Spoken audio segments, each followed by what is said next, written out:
महात्मा Gandhi rural employment guarantee act देश के लिए बहुत ही आवश्यक, और यह प्रारंभ से इस पर काम चल रहा था। अगर इसकी चर्चा की जाए तो 2001-2 से चल रहा था। 5 में ये एक्ट लागू हुआ, 6 में कुछ जिलों में लागू किया गया और 2008 से पूरे देश में लागू किया गया। सच्चाई है कि भारत की आत्मा ग्रामीण क्षेत्रों में बसती है। आज भी ग्रामीण क्षेत्र में लगभग 30 से 40% लोग निवास करते हैं। अब शहर क्षेत्र में ज्यादा विकास हो रही है, इसलिए लोग शहर क्षेत्र में रोजगार के लिए आ जाते हैं। मैं आज एक डॉक्यूमेंट्री के माध्यम से Mahatma Gandhi national rural employment guarantee act यानी मनरेगा की क्या स्थिति है झारखंड के अंदर में और किस प्रकार इस योजना के माध्यम से विकास हो रहा है, इस पर मैं एक डॉक्यूमेंट्री दिखाना चाहता हूं।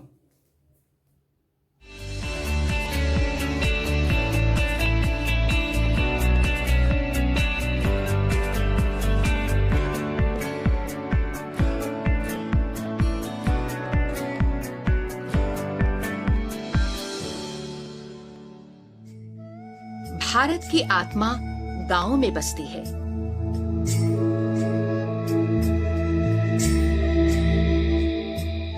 गांव के खुशहाल और रोजगारोन्मुख होने से ही समृद्ध राष्ट्र का निर्माण होगा। इसी उज्जवल भावना के साथ ग्रामीण श्रम शक्ति के सदुपयोग और लोक निर्माण के क्षेत्र में व्यापक रोजगार सृजन की अनूठी पहल महात्मा गांधी राष्ट्रीय ग्रामीण रोजगार गारंटी अधिनियम यानी मनरेगा के रूप में सामने आई। ये विश्व की सबसे बड़ी रोजगार परक लोक निर्माण योजना है। मनरेगा से जहां विशाल ग्रामीण आबादी को प्रतिवर्ष 100 दिनों का रोजगार मिलता है, वहीं परिसंपत्तियों का निर्माण किया जाता है। मनरेगा अधिनियम 2005 के अंतर्गत हर परिसंपत्ति के साथ सिटीजन इंफॉर्मेशन बोर्ड लगाना अनिवार्य है। कार्य शुरू करने से पहले अनिवार्य रूप से सिटीजन इंफॉर्मेशन बोर्ड और परिसंपत्तियों के फोटोग्राफ की जियो टैगिंग भी सुनिश्चित की गई है, ताकि निर्माण कार्य की मॉनिटरिंग के साथ साथ जवाबदेही भी तय हो सके।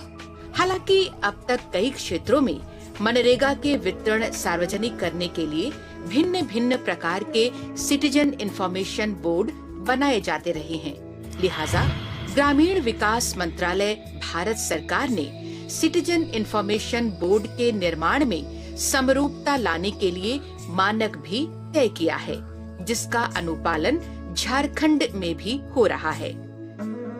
ग्राम पंचायत के अंतर्गत आने वाले पंचायत भवन, आंगनबाड़ी केंद्र, सामुदायिक भवन सुशासन की मौजूदगी का भी एहसास कराते हैं। इन भवनों की दीवारों का जन संपर्क के लिए रचनात्मक ढंग से इस्तेमाल किया जाता रहा है। मनरेगा के तहत प्रत्येक परियोजना या कार्य के लिए केस रिकॉर्ड या वर्क फाइल अनिवार्य रूप से बनाया जाता है। संबंधित दस्तावेज और रिकॉर्ड केस रिकॉर्ड में क्रमवार ढंग से दर्ज कर संजोए जाते हैं। इससे योजना के कार्यान्वयन के दौरान और बाद में कार्यों की समीक्षा, निगरानी और लेखा परीक्षण करने में काफी मदद मिलती है।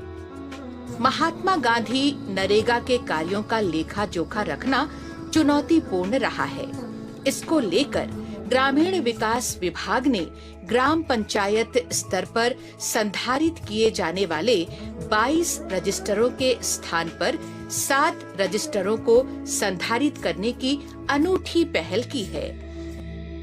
जॉब कार्ड मनरेगा के वित्तीय एवं भौतिक प्रबंधन का एक महत्वपूर्ण एवं सशक्त दस्तावेज साबित हो रहा है। लिहाजा देश के अन्य राज्यों की तरह झारखंड में भी ग्रामीण विकास मंत्रालय की ओर से जॉब कार्ड के सत्यापन का कार्य प्रारंभ किया गया। इसके लिए प्रशिक्षित अधिकारियों ने घर घर जाकर जॉब कार्ड की जांच की और उसी आधार पर सरकारी रिकॉर्ड भी ठीक किए गए। वहीं कार्ड धारकों के आधार नंबर और बैंक खाता नंबर को अपडेट किया गया ताकि जो कार्ड सत्यापित नहीं हुए हों उन्हें निरस्त किया जा सके।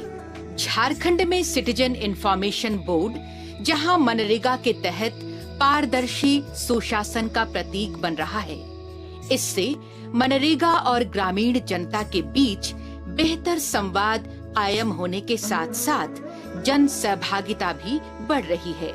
अपने लक्ष्य की ओर अनवरत बढ़ रहा है गुड गवर्नेंस।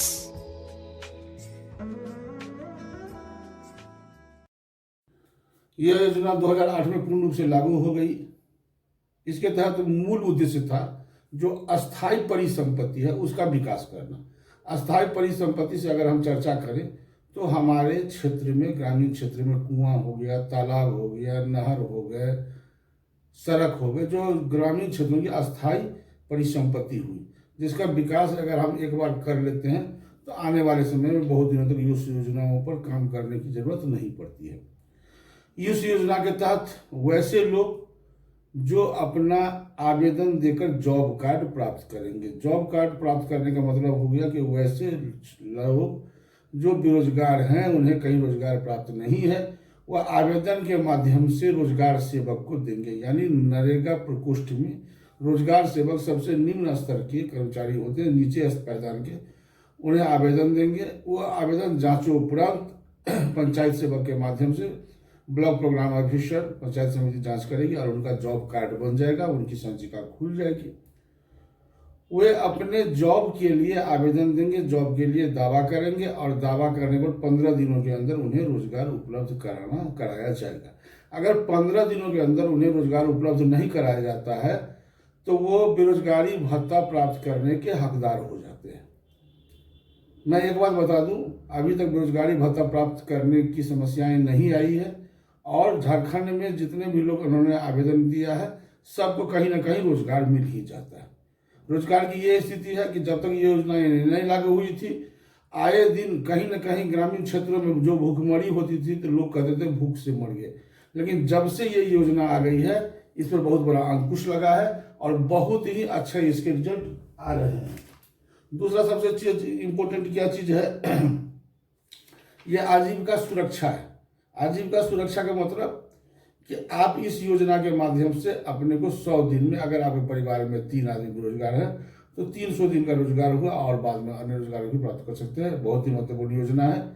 कुछ जगहों में कुछ निगेटिविटी भी देखने को मिलती है, जैसे कहीं दबंग लोग ग्रामीण क्षेत्रों में रोजगार कार्ड को दाब लेते हैं, फर्जरी बिल बना लेते हैं, कभी कभी उनके खाते में पैसे को भी लूट लेते हैं।